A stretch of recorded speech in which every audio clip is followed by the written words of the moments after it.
Praise the lord. ఈరోజు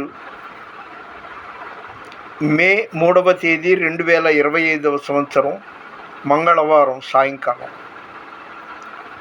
మీరందరూ బాగుండాలి, దేవుడు మిమ్మల్ని దీవించాలి. యేసు నామములో దేవుడు మీ కోరికలు, ఈ వీడియో చూస్తున్న వారి కోరికలు నెరవేర్చాలి. ఆయన మహిమ ఈ వీడియో చూస్తున్న వాళ్ళు తెలుసుకోవాలి.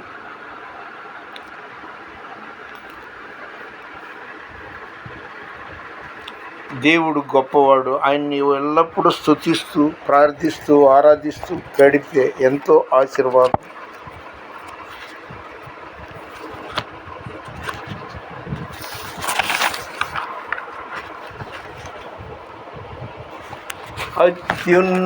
ఆయన అత్యున్నత సింహాసనం మీద ఉన్న దేవుడు. అత్యున్నత సింహాసనముపై ఆసీనుడవైనా మా దేవా, అత్యంత ప్రేమా స్వరూపివి నీవే, ఆరాధింతుము నిన్నే. హల్లెలూయా, హల్లెలూయా, హల్లెలూయా, హల్లెలూయా, హల్లెలూయా, ఆమేన్. ఆశ్చర్యకరుడా స్తోత్రం, ఆలోచనకర్త స్తోత్రం, బలమైన దేవా నిత్యుడగు తండ్రి, సమాధాన అధిపతి స్తోత్రం. ఆశ్చర్యకరుడా స్తోత్రం, ఆలోచనకర్త స్తోత్రం, బలమైన దేవా నిత్యుడవగు తండ్రి, సమాధాన అధిపతి స్తోత్రం. హల్లెలూయా, హల్లెలూయా, హల్లెలూయా, ఆమేన్. కృపా సత్య సంపూర్ణుడ స్తోత్రం, కృపతో రక్షించితివే స్తోత్రం, నీ రక్తమిచ్చి విమోచించితివే నా రక్షణకర్త స్తోత్రం. కృపా సత్య సంపూర్ణుడ స్తోత్రం, కృపతో రక్షించితివే స్తోత్రం, నీ రక్తమిచ్చి విమోచించితివే నా రక్షణకర్త స్తోత్రం. హల్లెలూయా, హల్లెలూయా, హల్లెలూయా, ఆమేన్. వీడియో చూస్తున్న మీరందరూ బాగుండాలి అని నేను రోజు ప్రార్థనలు జ్ఞాపకం చేసుకుంటాను. ఎంతమంది వీడియో యూట్యూబ్లో చూస్తున్నారో వారిని, వారి కుటుంబాలని దేవుడు సమృద్ధిగా దీవించాలని, తద్వారా దేవుని యొక్క మహిమ వాళ్ళు తెలుసుకోవాలని నేను త్రికరణ శుద్ధిగా ప్రార్థన చేస్తున్నా. నా ప్రార్థనలో జ్ఞాపకం చేసుకుంటున్నా. అవకాశం ఉంటే మీరు కూడా ట్రై చేయండి. మీ ప్రార్థనలో నన్ను జ్ఞాపకం చేసుకోండి.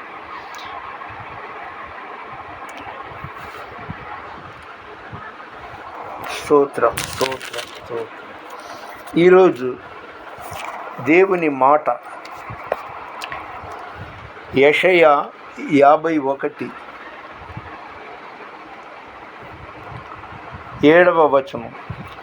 దేవుడు చెప్తున్నాడు, నీతిమంతులారా నా మాట వినుడి, నా బోధను హృదయమందుంచుకొన్న జనులారా ఆలకించండి. ఆయన బోధను హృదయంలో ఉంచుకున్న వాళ్ళారా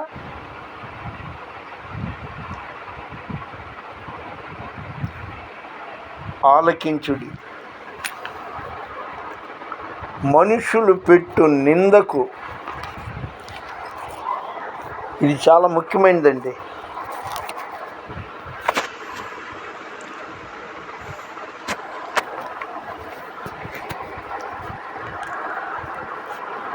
మనుషులు పెట్టు నిందకు భయపడకుడి, వారి దూషణ మాటలకు దిగులు పడకుడి.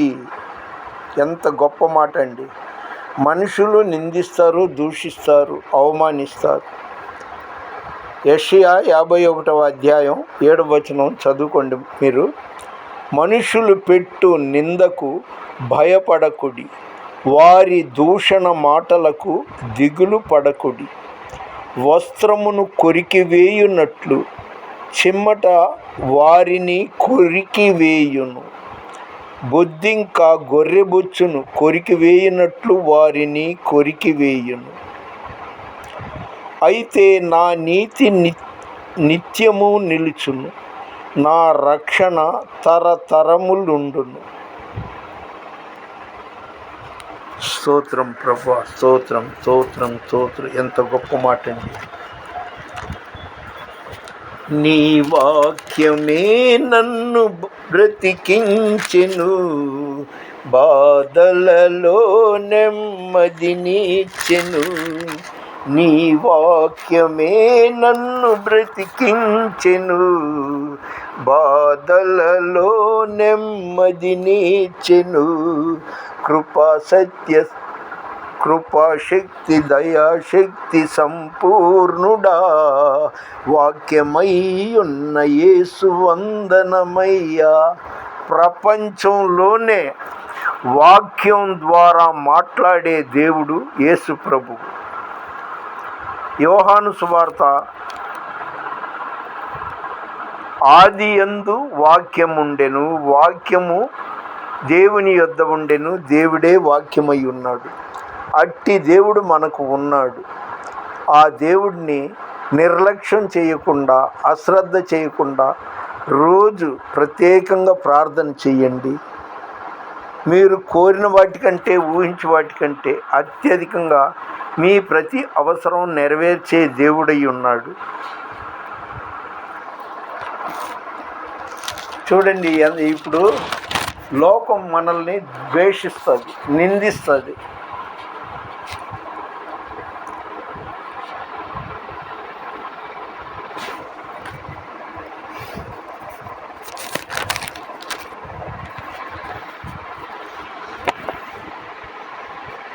అలాంటప్పుడు యెషయా 63:7 చదవండి.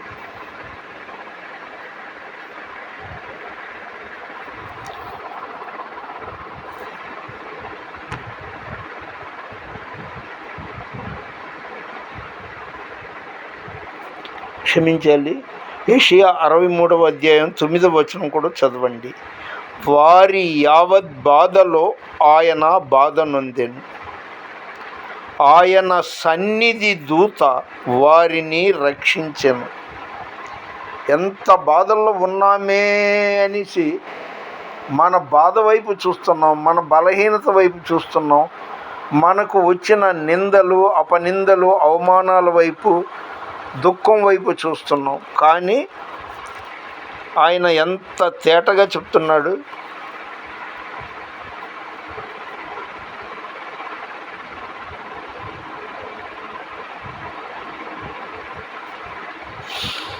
వారి యావత్ బాధలో ఆయన బాధ నొందెను, ప్రేమ చేతను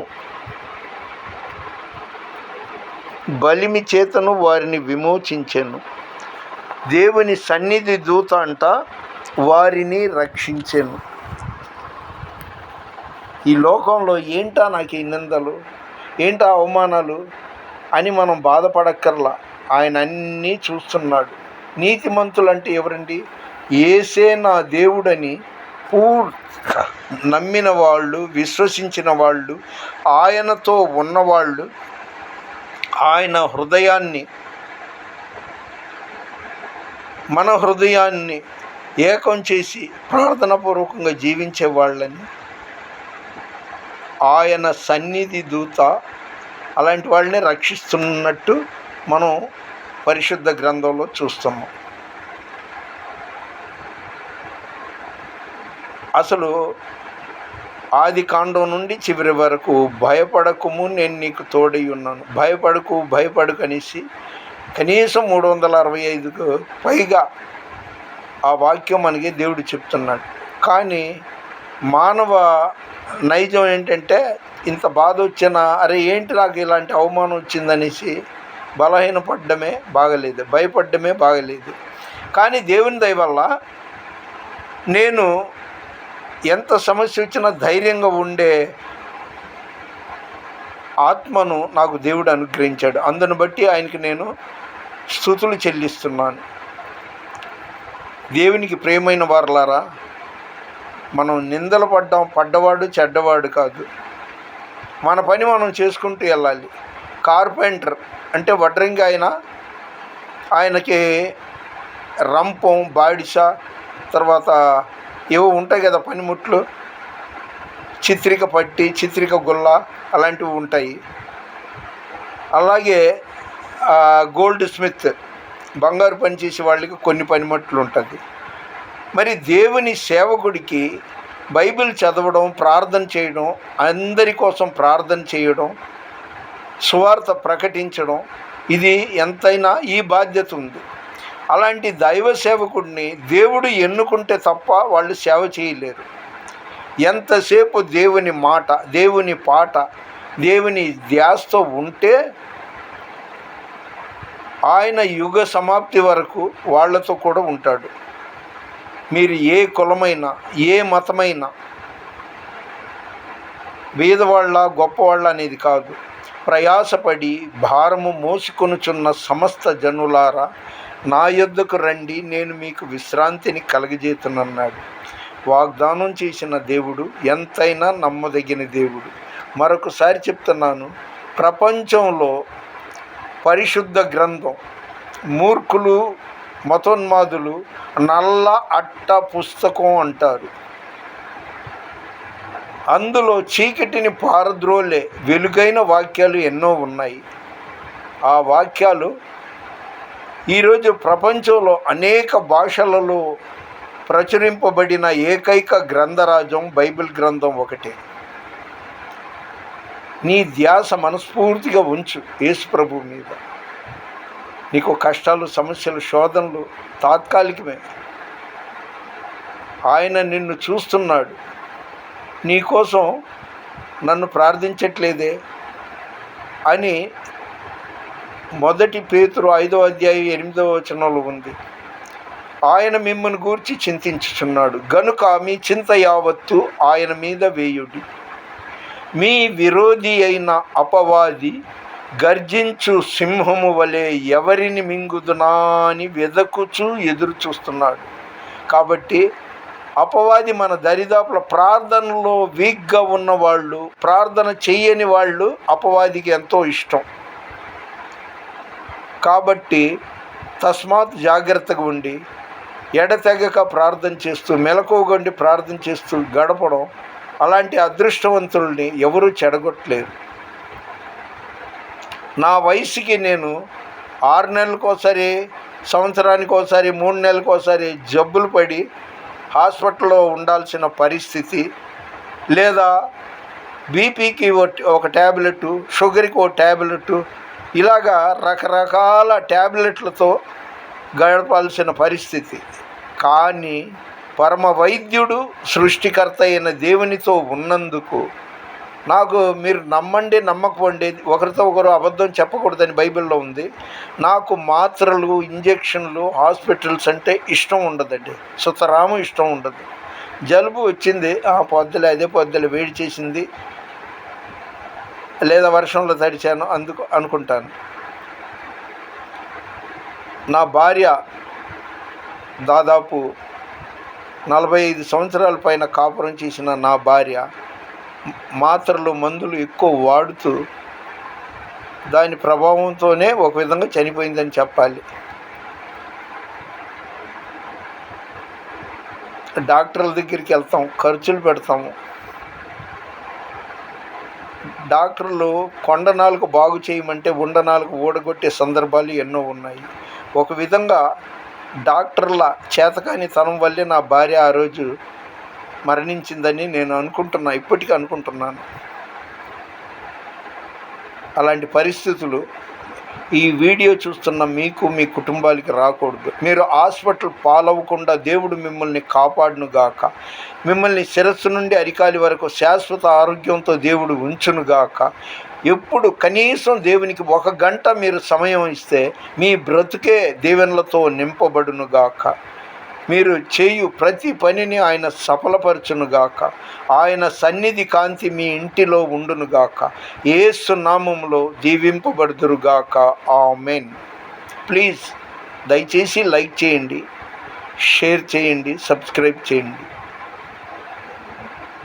ఈరోజు చెప్పాను కదా, మే 3వ తేదీ 2025వ సంవత్సరం సాయంత్రం మంగళవారం. మన వినికిడిలో దేవుడు ఈ కొన్ని మాటలు దీవించునుగాక. యేసు నామములో గాడ్ బ్లెస్ యూ. మీ శ్రేయోభిలాషి దైవజనుడు రత్నం ఫ్రాన్సిస్, మ్యాన్ ఆఫ్ గాడ్. అన్నట్టు మీరు దేవుని సేవకుడుగా నన్ను మీరు వాడుకోవచ్చు. మీకు అప్పులు ఉన్నాయా, అనారోగ్యం ఉందా, శోధనలు ఉందా, చెప్పుకోలేని బాధలు ఉందా, నాకు ఫోన్ చేసి నేను అది ఒక బుక్లో రాసుకొని పేరున రోజు వాటి గురించి ప్రార్థన చేస్తుంటాను. అదే జీసస్ పవర్. యేసు మీద నమ్మకం ఉన్నవాళ్ళు, విశ్వాసం ఉన్నవాళ్ళు మాత్రం మీ ప్రతి అవసరం కొరకు నాకు ఫోన్ చేసి మీ ప్రార్థన అవసరతలు తెలియచేస్తే నేను మీకోసం ప్రార్థన చేస్తూనే ఉంటాను. అది ఎటువంటి జటిల సమస్య అయినా దేవుడు, ఆయనకే సమస్తం సాధ్యం. ఆయన మీద విశ్వాసం ఉన్నవాళ్ళు మాత్రం 9391 450-191-450-191కి ఫోన్ చేస్తే అది నేను బుక్లో రాసుకొని రోజు అట్టి వారి కోసం ప్రార్థన చేస్తాను. ఇది క్రైస్తవులకే అని మీరు అనుకోమాకండి. యేసుక్రీస్తు అందరికీ ప్రభువు. మీరు ఏ కులమైన, ఏ మతమైనా మీ ప్రార్థన అవసరం నాకు తెలియచేస్తే నేను ఖచ్చితంగా మీకోసం ప్రార్థన చేస్తాను. God bless you. Ratnam Francis, man of God.